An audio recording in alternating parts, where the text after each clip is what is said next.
Welcome to steno series 80 शब्द प्रति minute की श्रृंखला में आपका स्वागत है।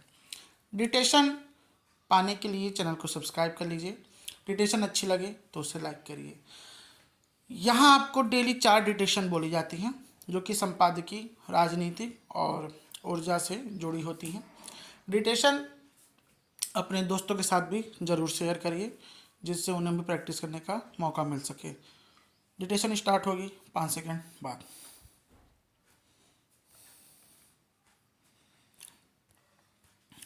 स्टार्ट। 4 राज्यों पश्चिम बंगाल, असम, तमिलनाडु, केरलम और एक केंद्र शासित प्रदेश पुडुचेरी के विधानसभा चुनावों का ऐलान अहम है।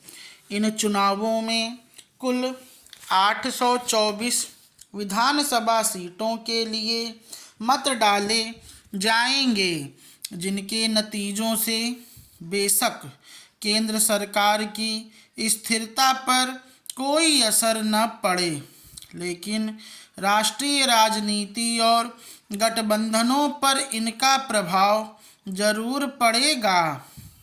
ये इलाके भारतीय मानचित्र के वे हिस्से हैं जहां से 116 सांसद लोकसभा के लिए चुनकर आते हैं।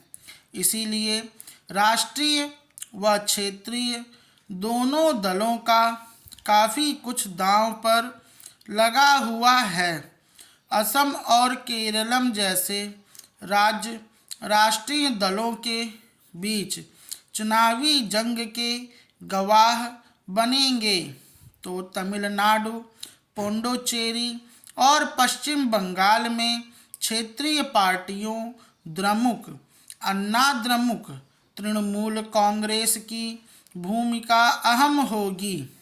ये चुनाव एक बार विभिन्न राजनीतिक दलों के जनाधार, उनकी संगठनात्मक शक्ति, चुनावी रणनीति और नेतृत्व क्षमता की परीक्षा लेंगे, क्योंकि ये आज भी चुनावी सफलता की कुंजी हैं। निसंदेह सुशासन और लोक कल्याणकारी राजनीति का खासा महत्व है, पर किसी भी दल की चुनावी नैया उसकी संगठनात्मक शक्ति और नेतृत्व क्षमता से पार होती है।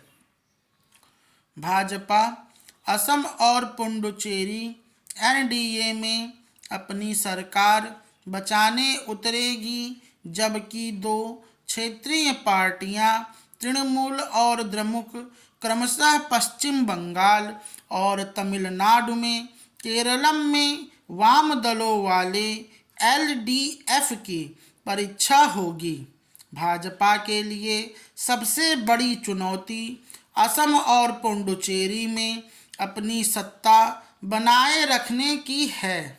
फिर वह पश्चिम बंगाल में ममता बनर्जी को हराने का प्रयास करेगी, जो बीते 15 वर्षों से कुर्सी पर काबिज हैं। 2021 के विधानसभा चुनावों में असम में भाजपा 60 सीटें ने अपने सहयोगियों के साथ 75 सीटें जीती और 43.9% मत पाए थे। इसके उलट इंडिया ब्लॉक के खाते में, जिसे यहाँ महाजोट कहा जाता था, 42.3% मत के साथ 50 सीटें आई थीं। यानी सीटों के मामले में बेशक दोनों में बड़ा अंतर था, पर मत प्रतिशत के लिहाज से फर्क 19-20 का ही था। इसका अर्थ है कि जनाधार में मामूली बदलाव भी यहाँ एनडीए के समीकरण को बिगाड़ सकता है। जाहिर है असम में चुनावी सफलता की कुंजी जन समर्थन के अलावा गठबंधन होगा और यह देखना दिलचस्प होगा कि कांग्रेस व भाजपा जैसी पार्टियां किस तरह छोटे छोटे क्षेत्रीय दलों के साथ साझेदारियां बनाती हैं, जिनका छोटे कबीलों, जातियों और समुदायों में प्रभाव है। पश्चिम बंगाल की जंग असम के मुकाबले कहीं अधिक करीबी हो सकती है। यहाँ तृणमूल बीते 1.5 दशक से सत्ता में है, इसलिए मतदाताओं में सरकार के प्रति कुछ हद तक नाराजगी भी है।